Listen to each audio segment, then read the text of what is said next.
Hello mga motorista! Welcome back to another video. For today's episode, meron na tayong mga latest models of our favorite pickup trucks on the market, mainly the Toyota Hilux Conquest and the Nissan Navara Pro-4X. Today, we will compare the specs and features nilang dalawa, and we will be comparing also their pricing at the end of the video, as well as sino talaga ang mananalo sa comparison to.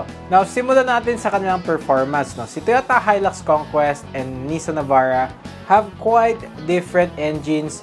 So basically, si Toyota Hilux, meron siyang 2.8 liter double overhead cam engine, 16 valves, and variable nozzle turbo, and meron siyang intercooler.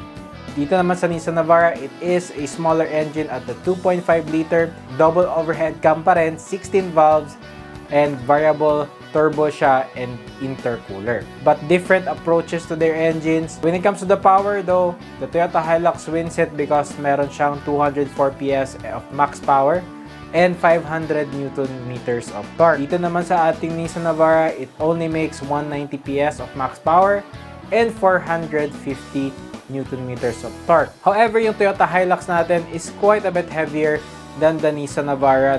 It is 2,110 kilograms. And yung ating Navara is 2,011 kilograms lang. So that's almost 100 kilograms more when it comes to weight difference. So that will impact the performance as well. So if you take a look at their performance numbers, I do think they are matched in terms of performance. Now let's take a look at the gearbox naman. Si Toyota Hilux has a 6-speed automatic transmission. Meron din siyang sequential mode. Dito naman sa ating Nissan Navara, naka 7-speed siya. I do think na mas maganda yung Nissan Navara when it comes to highway driving because you have that extra gear for overdrive. Both of these vehicles are part-time 4-wheel drive. So meron siyang 2H, 4H, and 4-low, with both also having rear differential lock, which is really good. Now, if you take a look at the wheels and the tires, dito nananalo si Hilux because it has a more wider tire. I do think na mas good looking siya. So, yung tire size natin is 265 by 60 R18. And sa Nissan Navara natin, it is a 255 by 65 R17. Yung advantage lang sa Nissan Navara is it is an all-terrain tire. So, hindi mo na kailangan i-mod pa siya to get the benefit of the tire for off-road use. Dito naman sa ating Hilux, highway terrain siya. So, more or less, kailangan mo siyang i-upgrade pa for an all-terrains kung gusto mo siyang gamitin off-road. But again, it is still okay for the normal driving conditions yung ating Hilux, because again, it is a highway tire. Now, when it comes to the wheel design, I do prefer the Hilux na wheel kasi mas maganda siyang tignan. Dito naman sa ating Navara, it's basically the VE na rim or wheel na, again, they painted it black and then put some orange colors dun sa Nissan na logo. For the suspension setup, both of them gets double wishbone suspension, and then sa likuran naman, they are very different because the Hilux has a leaf spring suspension setup, very heavy duty suspension sa likod. That is also the reason why medyo matagtag si Hilux, especially on rough terrain. Dito naman sa ating Nissan Navara, a bit better suspension setup with a coil spring, and it has a stabilizer as well. So when it comes to comfort, the Navara is a little bit better than the Hilux. Both pickup trucks gets disc brakes sa harap and then drum brakes sa likod. The Hilux has bigger brakes than the Navara, so it will be a little bit better in stopping. When it comes to the exterior design, both of them looks good. It's up to you mga motorista kung ano yung mas napupusuan nyo sa kanyang dalawa when it comes to their design. I do like the Pro-4X kasi naka-quad LED headlights siya instead of the single bi-beam LED. The front end looks a little bit more simple and more macho looking than the Toyota Hilux. But in any case, if you take a look at the Hilux, yung width niya, it feels bigger because meron na siyang over fenders as standard. Si Nissan Navara meron siya pero maliliit lang. And moving on to the back, so one advantage sa Nissan Navara sa likod is yung ating bed, meron siyang bed track system. Now, dito naman sa kanilang overall looks, the Hilux is a little bit mature than the Nissan Navara because of the tires. Medyo nakapasok yung tires and kind of looks small in comparison to the Hilux. Now, let's move on to the interior.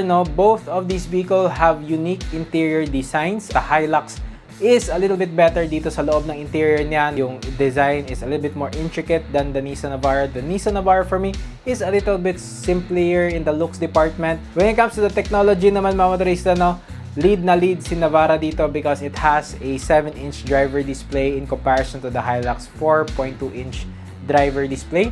So if you take a look at the Hilux and compare to the Navara, now the Hilux display is quite smaller. The items or the words are quite smaller than the Navara's, no, because sa Navara you have lots of real estate, no, to look at the information that you're getting from the vehicle. Pati din yung ating 8-inch display, both of them are the same size, but the Nissan Navara does it well when it comes to the infotainment system. It is very simple to use. You have CarPlay, you have Android Auto, and then again, the button layout is simple, and also it's a bit better definition than the Hilux Conquest. Both of these vehicles gets 360-degree view camera. Mas better yung pagka-implement ni Nissan than the Toyota. I do think Toyota needs a little bit more improvement when it comes to their definition. Now, one of the biggest downsides sa ating Toyota Hilux when it comes to the interior is the lack of leather seating. Now, you can get the special seating sa ating top-of-the-line GRS, but again, that price is a little bit higher than the top-of-the-line na Conquest models. So, you get fabric seats for the Conquest. In comparison sa Nissan Navara, it has leather seating and also it's a specialty seat. Meron kang mga nakalagay Pro-4X dyan. So, immediately, you'd feel a little bit more special sa loob ng interior ng ating Nissan Navara.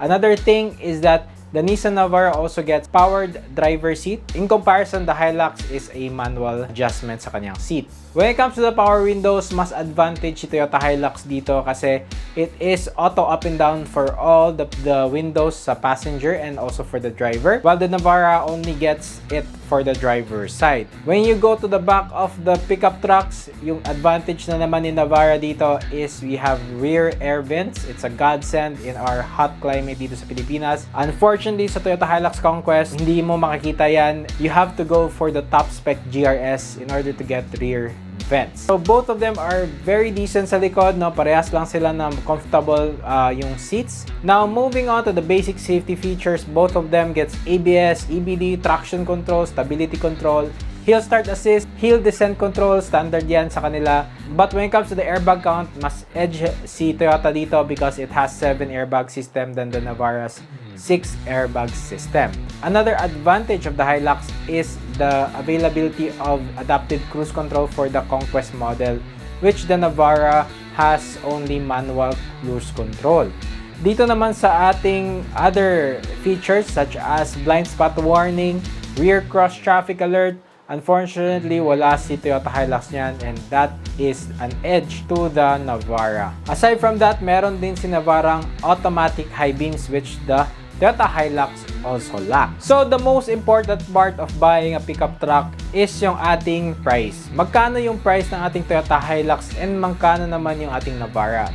Now, for this comparison, I really chose yung pinakamalapit na almost the same spec sila and also almost the same price point. So, what we end up having is the Toyota Hilux, which is the 4x4 Conquest model, retails for around 1,937,000 Philippine pesos for the non-emotional red color. Sa ating Navara naman is 1,811,000 pesos for the Pro-4X variant. Now, if you go for the emotional red color sa ating Toyota Hilux, it will set you back 1,957,000 pesos. So, that's what you need to think about, no? I do think na mas value talaga si Navara than the Hilux.